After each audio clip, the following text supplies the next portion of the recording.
जय हिंद दोस्तों, रक्षित खन्ना के इस चैनल में आपका स्वागत है। दोस्तों, आज के इस वीडियो में मैं आपको कुछ महत्वपूर्ण जानकारियां दूंगा और ये जानकारियां जुड़ी हैं OROP3 के बारे में।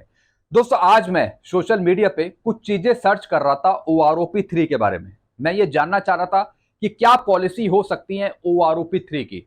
भले ही भारत सरकार ने OROP3 अभी लागू नहीं करी है, कुछ भी नहीं करा है, लेकिन फिर भी मैं आपको कुछ इंफॉर्मेशन देना चाह रहा था अपनी तरफ से OROP3 के बारे में।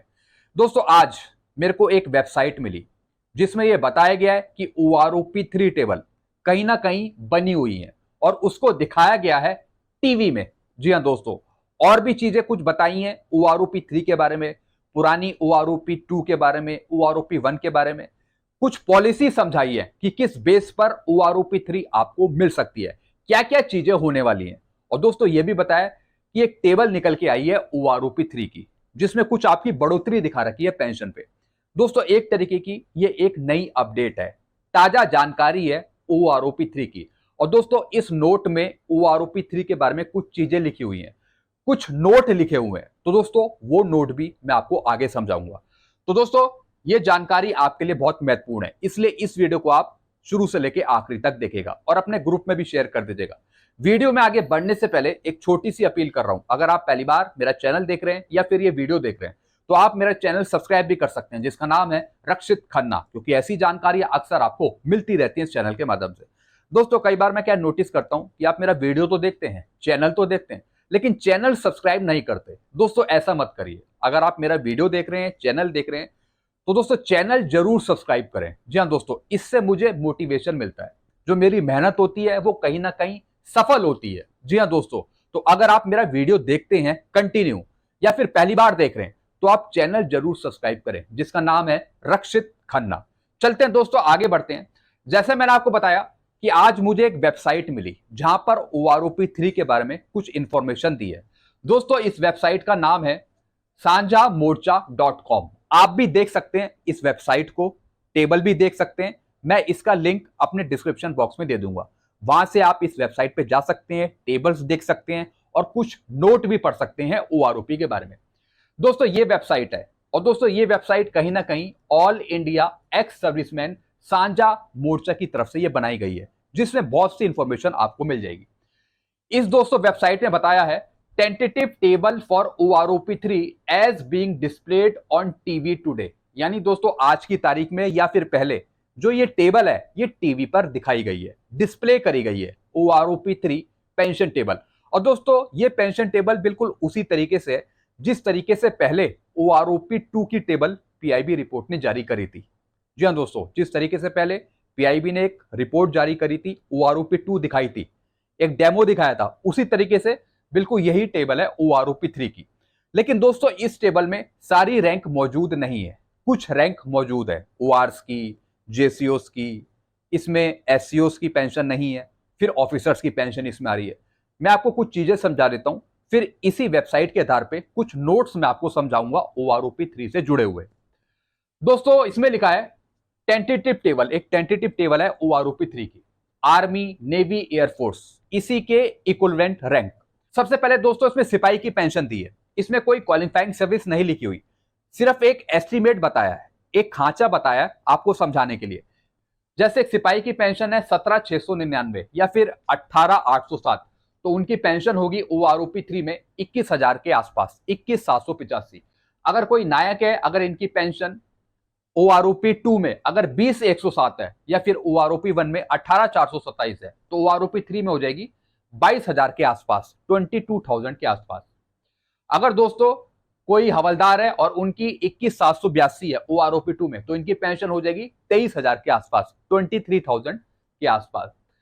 फिर दोस्तों, यहां पे सूबेदार रैंक नहीं है, सूबेदार रैंक यहां पे मिसिंग है।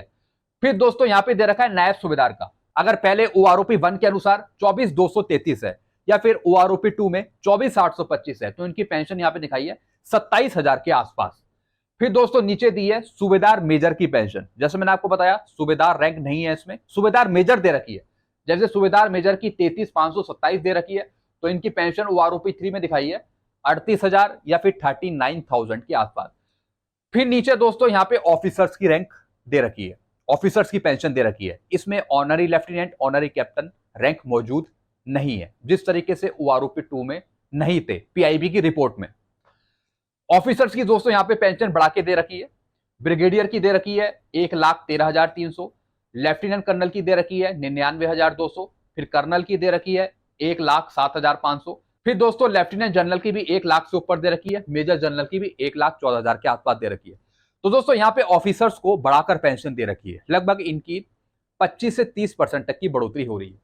तो दोस्तों एक नमूना तैयार कर रखा है, एक खांचा तैयार कर रखा है, एक डेमो तैयार कर रखा है कि इसी के आसपास आपकी पेंशन हो सकती है।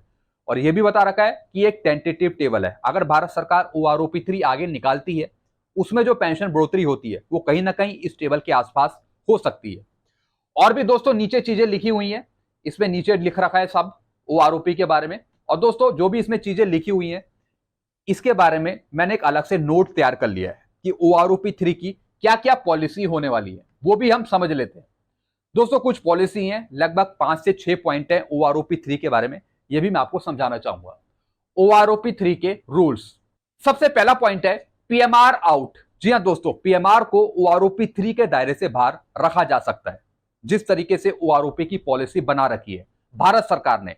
अब कंडीशन क्या हो सकती है, जो पेंशनर्स 1 जुलाई 2014 के बाद आएंगे हो सकता है कि उनको OROP 3 में कोई जगह ना दी जाए। जी हां दोस्तों, और एक और कंडीशन काम आ सकती है कि 30 जून 2019 तक आए PMR को OROP 3 दे दी जाए, और जो 1 जुलाई 2019 के बाद PMR आए हैं उनको OROP 3 में शामिल ना किया जाए। एक ये कंडीशन भी काम आ सकती है, लेकिन मैं तो यही कहता हूं कि सभी PMR को, यानी जो 30 जून 2024 तक आए हैं PMR, उन सभी को OROP 3 दी जाए। देखते हैं भारत सरकार क्या पॉलिसी निकालती है। फिर दोस्तों दूसरा पॉइंट, एवरेज यूज। जी हां दोस्तों, OROP 3 पेंशन टेबल बनाने के लिए एवरेज यूज होगा। जी हां दोस्तों, जो 2023 में पेंशन आए हैं उनकी पेंशन में से मिनिमम मैक्सिमम निकाला जाएगा, एवरेज निकाला जाएगा, तब दोस्तों OROP 3 पेंशन टेबल प्रिपेयर्ड होगी, जैसे कि भारत सरकार ने अपनी पॉलिसी बना रखी है OROP के बारे में।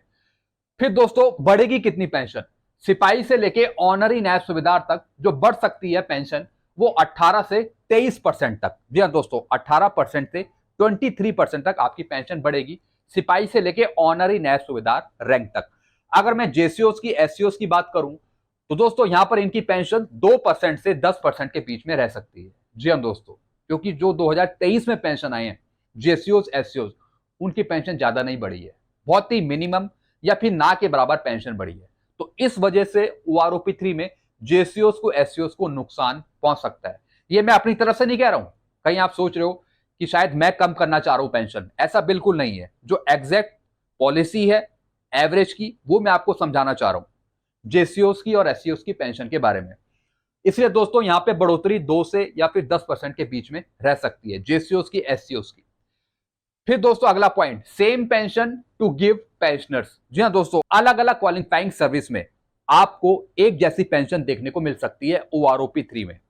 जैसे कोई नायक है, अगर उनकी 18 साल सर्विस है तो दोस्तों उनकी एक पेंशन, अगर कोई नायक है 19 साल सर्विस है तो बिल्कुल सेम पेंशन हो सकता है OROP 3 में, जिस तरीके से OROP 1 में आपको देखने को मिला, OROP 2 में आपको देखने को मिला। यानी अलग अलग क्वालिफाइंग सर्विस में सेम पेंशन, जैसे 4 से 5 साल तक एक ही पेंशन दे दी फिर अलग कर दी, फिर दोस्तों 2 से 3 साल तक एक पेंशन दे दी फिर अलग पेंशन कर दी, तो इस तरीके से। तो दोस्तों ये पॉसिबल है कि अलग अलग क्वालिफाइंग सर्विस में आपको एक पेंशन देखने को मिले। फिर दोस्तों अगला point, officers will get more increase in OROP 3। जी हां दोस्तों, ऑफिसर्स को और बढ़ोतरी देखने को मिल सकती है OROP 3 में, लगभग 35% से 55% या फिर 60% के बीच में इतनी बढ़ोतरी हो सकती है OROP 3 में अधिकारियों की।